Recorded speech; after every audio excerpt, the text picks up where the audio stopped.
발치기. 아, 저거도 계속 맞고 있습니다.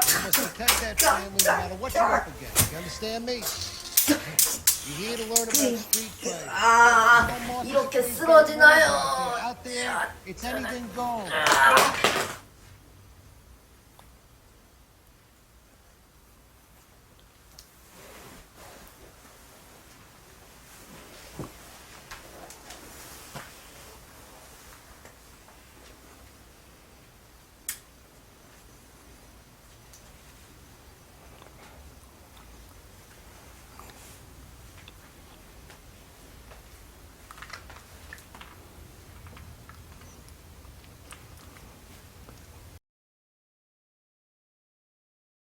안녕하세요. 저는 단국대학교에 재학 중인 나세찬이라고 하고요.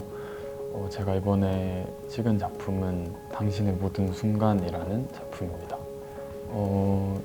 제 영화를 한 단어로 설명하면 순간이라고 표현할 수 있는데요.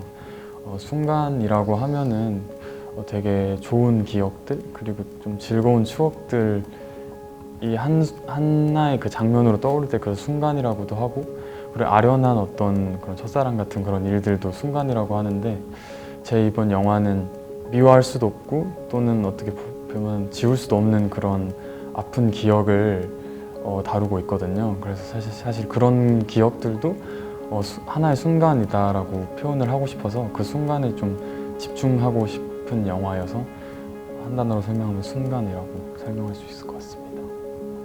아무래도 제 영화가 그 가정폭력이 나오고 그리고 어린아이가 주인공이에요. 그래서 이 어린 배우가 어떻게 이런 상황을 처하는 것을 어떻게 제대로 설명을 하고 또 이 친구가 피해를 보지 않게 좀 어떻게 보면 스트레스를 받을 수 있잖아요. 그래서 그런 부분에 대해서 이 아이에게 어떻게 하면 쉽게 설명할까 이런 고민들을 했었는데, 그래서 되게 이상하게 막 얘를 좀 되게 좀 유치하게 들면서 이런 상황이야 저런 상황이야 제가 그 배우 친구한테 설명을 했는데, 그 친구가 제대로 말해달라고 그렇게 말을 해서 또 다르게 깨달았던 것 같아요. 그래서 그 부분이 가장 어려웠고, 또 그 어린 친구가 해주는 그런 말과 되게 잘 알아들었고 잘 연기해줬거든요. 그런 걸 보면서 또 배운 것 같습니다. 그런 부분에서. 가장 첫 장면이, 제 영화가 러닝타임이 굉장히 짧은데 가장 첫 장면이 롱테이크로 이루어져 있어요. 이 아이가 볼펜 가지고 놀이를 하다가 딱 부모의 그런 모습을 봤을 때 그 장면을 뒤에서 이제 롱테이크로 따라가는데, 저도 사실 이번 영화가 거의 처음이다 보니까 굉장히 많이 어리숙했고 그 장면을 찍는데 거의 하루가 꼬박 걸렸었거든요.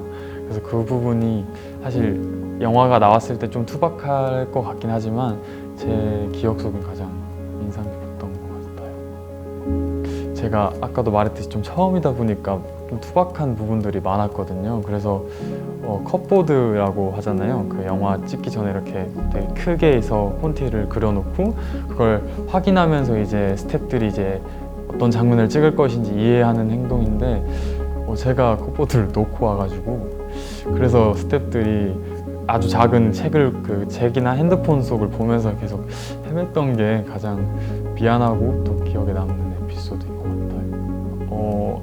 이 영화가 실은 되게 좀 어떻게 보면은 아픈 기억들을 담고 있어요. 그러니까 가정폭력을 본 아이의 모습을 주로 담고 있고, 그래서 그 폭력에 잠식되어 있는 아이의 모습을 담고 있는데, 저는 사실 이 영화를 통해서 사실 그 부모들, 그 가정폭력을 어떻게 보면 방관했거나 또는 가해했거나 그런 두 부모들에게 경각심을 좀 불러일으키고 싶고, 그리고 그 가정폭력에 대한 또는 그게 아니더라도 좀 아픈 기억들을 가지고 있는 사람들 있잖아요.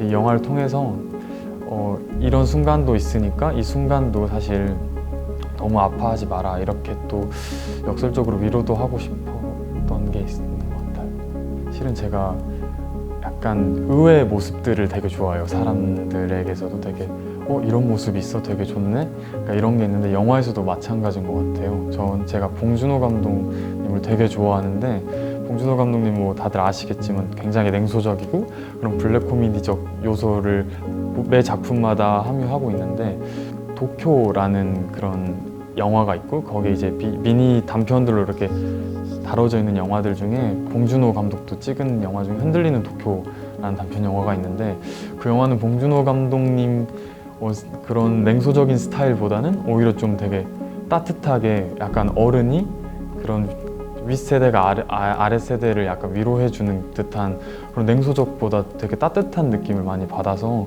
그 영화를 좀 봉준호 감독님 영화 중에 좀 많이 좋아하고 네, 개인적으로도 많이 좋아하는 영화인 것 같습니다. 처음에는 그 학교 딱 들어왔을 때는 제가 지금 2학년인데 학교 딱 들어왔을 때는 뭔가 알 것 같았는데 지금은 더 영화를 찍으니까 더 모르겠는 것 같아요. 처음에는 나는 막 이런 되게 클리셰적이고 막 되게 신파적인 영화 절대 안 찍어야지 막 이랬는데 실은 그것도 되게 어떻게 보면 어려운 영화이고 되게 멋있는 영화들인 것도 영화를 찍으면서 깨달아서 앞으로 더 배우는 그러니까 계속 안주하는 게 아니라 좀 배우는 영화인이 좀 되고 싶다는 생각이 있어요. 사실 저도 이 기회를 제가 얻을 수 있을지 몰랐는데 제가 이렇게 출품하게 해주신 박지훈 교수님께 너무 감사드리고 9월 24일에 온라인 상영을 하게 되는데 무비 블럭이죠. 거기서 상영을 하게 되는데 많이 시청해 주셨으면 많이 관람해 주셨으면 감사하겠습니다.